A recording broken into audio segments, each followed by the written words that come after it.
I know we were all pretty excited to leave the shitfest that was 2020 behind us. It was a terrible year for so many of us, and I feel that rings true for the movie year I ended up having as well. 2020 was by far my most uninspired film year. I saw 122 movies, but nothing that felt new, exciting, or inspiring to me. Sure, I saw Apocalypse Now, and wow, yes, I found it to be a real masterpiece of a film, even though Marlon Brando was kind of creeping me out, although I suppose that's the point, but that film came out in 1979. Spending a year watching films I wasn't really feeling made me enter 2021 in the biggest movie slump I have ever been in, and so even though half of the year has passed, I don't have much to show for it. But with starting Biopicked and the future potentially looking brighter with people getting vaccinated and all, I'm slowly beginning to find my film and TV footing again. I'm sure I'm not the only one who has been feeling sad about the state of their watch list, considering theaters haven't even been open and a lot of things have been postponed. So I did some research and compiled a list of things to watch and be totally excited about during the second half of 2021. And yes, some of these films were of course supposed to have come out last year, probably most of them.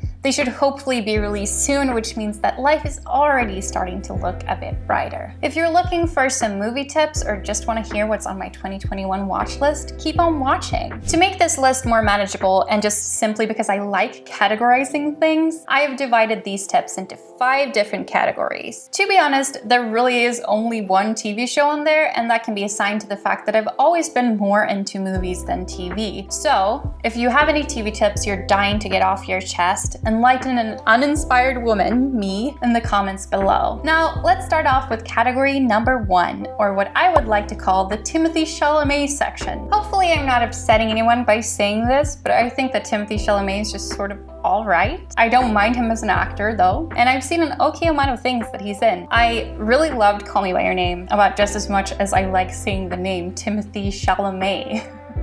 He just so happens to be in 2 of the films that I am majorly excited for in 2021, so here we are. First off, of course, we have Wes Anderson's The French Dispatch. This was originally set out to come out in 2020, but the premiere was pushed for all the reasons we've already spoken about. I have no idea when this is set to premiere in my country, but I can't wait. I think it's in October. The film's synopsis is as follows: a love letter to journalists set in an outpost of an American newspaper in a fictional 20th century French city that brings to life a collection of stories published in the French Dispatch magazine. Besides Timothy, the film also stars a lot of familiar faces such as Owen Wilson, Bill Murray, Saoirse Ronan, Tilda Swinton, Edward Norton, Jason Schwartzman, Willem Dafoe, Frances McDormand, Elizabeth Moss, and Adrien Brody. Whew, try saying that 5 times fast. That's a lot of well-known names, and I probably forgot a few. Not only is this film exciting because it's jam-packed with talented actors and actresses, watching the trailer, it's also pretty clear that this film promises to deliver everything we usually associate with Wes Anderson. A quirky world full of oddball characters, the use of bright colors, although I'm not sure if some of it will be in black and white as it was in the trailer, or if that was just a choice made for the trailer specifically. There's also symmetrical panning camera shots as well as aesthetically pleasing film sets. I am a huge fan of Wes's work. At this point, there really isn't a feature film of his I haven't seen, so it's only natural that I'd be incredibly excited about this. Another film starring Timothy, of course, that is set to come out on October 1st in the US is Dune. I checked the Swedish release date, which is September 17th apparently, so it seems to be coming out here before the US, which seems a little bit weird. Not that I'm complaining in any way, because it's released the day after my birthday, so it'll be like a very much needed birthday gift. I like, but I don't know much about sci-fi. I have not seen the David Lynch movie from 1984, although I heard many interesting things about it. I've not read the book this film is based on, so why am I so interested? It's because of the director, Denis Villeneuve, who's behind other great films such as Arrival, Cesario, and Blade Runner 2029. I think he just makes the most visually stunning movies. They're sort of slow-paced, full of tension, but they also have satisfying action, if that makes sense. And I really like the isolated character going on a journey that we got to witness both in Blade Runner 2029 as well as Arrival, and I'm sort of hoping for some of that in Dune as well. Arrival is one of my favorite films, I think. It just moved me and I think about it from time to time still, so if Dune is going to be anywhere near as promising as that, I'm excited. Dune is a feature adaptation of Frank Herbert's science fiction novel about the son of a noble family entrusted with the protection of the most valuable asset and most vital element in the galaxy. Is it sand?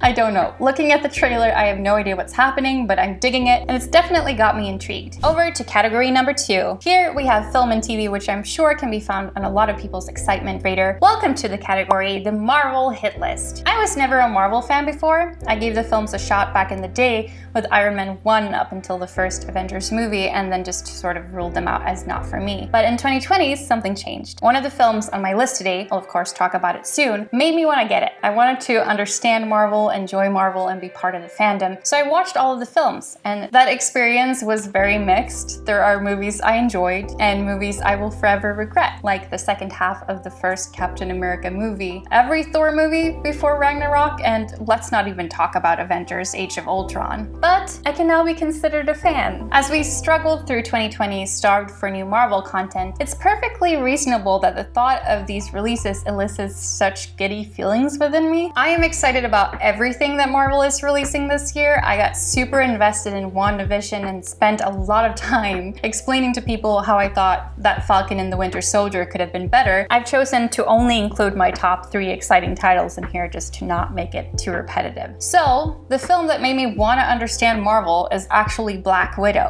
It feels like I waited for an eternity for this to come out, but I guess I didn't wait around as long as the Eternals did. Just look at this cast. Scarlett Johansson, Florence Pugh, and Rachel Weisz in one movie. Not only do I have a major thing for Florence Pugh, she's my girl crush, I can't help it, but I just feel like these 3 together are a flawless match. She goes back to the past and the people she left behind in order to join the Avengers, and together with her Russian family, she will have to take down someone called the Taskmaster. Does anyone know who is under the suit? I think it's up for debate. It's supposedly an ex-lover of Natasha's gone bad. The film also features the Russian equivalent of Captain America, played by David Harbour. As you can see, there's a lot of promising things going on here. Also, I'll just show you Florence Pugh again, because why not? Secondly, for those of you who didn't skip over the intro, you'll probably have sensed that I enjoy a good Owen Wilson, so naturally I spent a long time being excited for Loki. The show is currently airing on Disney+. A new episode comes out every Wednesday. According to Wikipedia, the premise of the show is, after stealing the Tesseract during the events of Avengers Endgame, an alternate version of Loki is brought to the mysterious Time Variance Authority, the TVA, a bureaucratic organization that exists outside of time and space and monitors the timeline. They give Loki a choice: face being erased from existence due to being a time variant, or help fix the timeline and stop a greater threat. Loki ends up trapped in his own crime thriller, traveling through time and altering human history. I'd watch mostly anything with Owen, but I never imagined him in the Marvel universe, and together with Tom Hiddleston as Loki, it just seems like a great fit. I also think that Loki's quite a well-developed Marvel character. I'm sure there are a lot of us that enjoy him immensely, so I can't wait to see more of him. The trailers have also been really giving me those crime thriller vibes, and as a Swede, of course, I'm digging that. All of the TV series Marvel has been releasing so far have had such a different tone from one another, so it'll be interesting to explore this one. At first, I wasn't feeling the weird cartoon clock in all of the posters, but then I saw this. I'm Miss Minutes, and it's my job to catch you up before you stand trial for your crimes. So settle in. Now hang on just a minute. And we'll get you in front of a judge in no time. And it just took 2 seconds for Miss Minutes to win me over, literally. And then let's not forget Eternals. IMDb describes it as follows. Following the events of Avengers Endgame, an unexpected tragedy forces the Eternals, ancient aliens who have been living on Earth in secret for thousands of years, out of the shadows to reunite against mankind's most ancient enemy, the Deviants. I really like Neil Gaiman, so when I found out that he had actually written an Eternals comic, I of course borrowed it from the library and read it. I'd say it's one of the better Marvel comics that I've read so far. A lot of them sort of feels all over the place to me, but I'm now bonded with the Eternals story and I can't wait to see it on screen. The cast is also really interesting. The 2 dudes from Game of Thrones, Angelina Jolie and Salma Hayek being extra in a funny hat, like seriously. Why is she the only one with a hat when everyone else is coordinating? I do know that Ayak, the character that she's playing, looks like this in the comics, but then again, none of the other characters are that literal in their costume choices. Richard Madden is not wearing speedy glasses, for example. Maybe Ayak's hat is used to enhance communication with Celestials, or maybe Salma Hayek just wanted everyone to see her face first in all of the promo stuff. I don't know. Also, do you know who should have been in the Eternals? Timothée Chalamet, of course. He really doesn't look like he's aging. I know that the film is already in post-production, but it could be a thing for sequels. Next up, we have my most quiet nomination. It's nice to get some peace and quiet sometimes, especially after all this excitement, but who am I kidding? I will not be getting that with A Quiet Place Part 2. This is the follow-up to the first film, which came out in 2018, most famously known for its impeccable use of silence. I thought that it was quite an engaging debut film made by John Krasinski, and I'm not really sure if it needed a sequel, but I will of course watch part 2 just to see where the story is headed. So in the first film, we get to follow this family who has created a safe space for themselves amongst a lot of chaos. The world has been invaded by extraterrestrial creatures with super hearing that kill anything that makes sound, but this family has managed to survive simply because the eldest daughter is deaf and they know how to communicate through sign language. Following the events of the first film, the family now has to leave their home and venture out into the real world. This, of course, brings about a lot of unknowns. The blurb on IMDb also says that they realize the creatures that hunt by sound are not the only threats lurking beyond the sand path. So maybe there will be other monsters or some kind of evil that they need to watch out for. By the time this video goes up, it should have been recently released in a lot of countries, so it's worth checking out if you have the possibility to do so.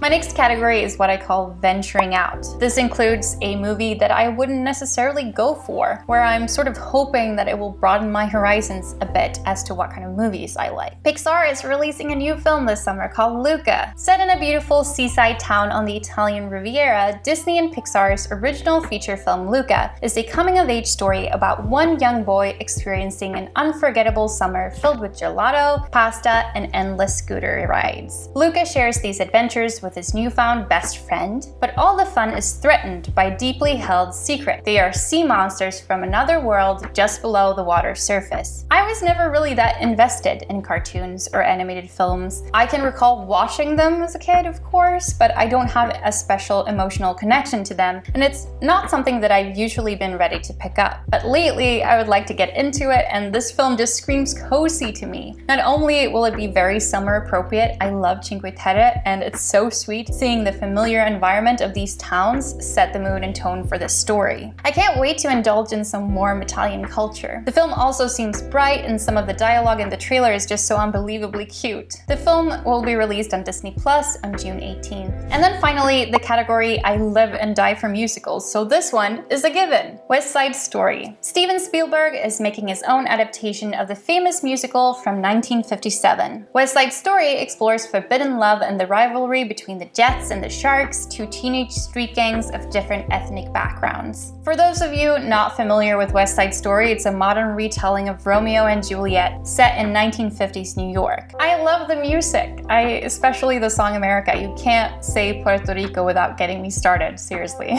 With this, I'm expecting fancy outfits, lots of great dance numbers, the familiar songs that I have adored a lot, which I assume a lot of people have adored a lot. And if there won't be any finger snapping, I will be largely disappointed. The expected release date is December 10th. And that, my friends, is all for today. Of course, there's a lot more to watch this year. I'll probably make a lot of follow-ups to this video. I can make a part 2 and a part 3 if I want. Let me know in the comments below what film and TV you are excited for. Give me some tips. Join our Biopicked community and let's discuss some movies with each other. I really would appreciate that. Every Monday, there will be new videos coming out discussing interesting film and TV topics, so subscribe if you'd like to come along for that. And don't forget to join us over on Twitter and Instagram. We're called Biopicked there. Links are all in the description below. With all of that said, Timothée Chalamet, just try saying it. It's so satisfying.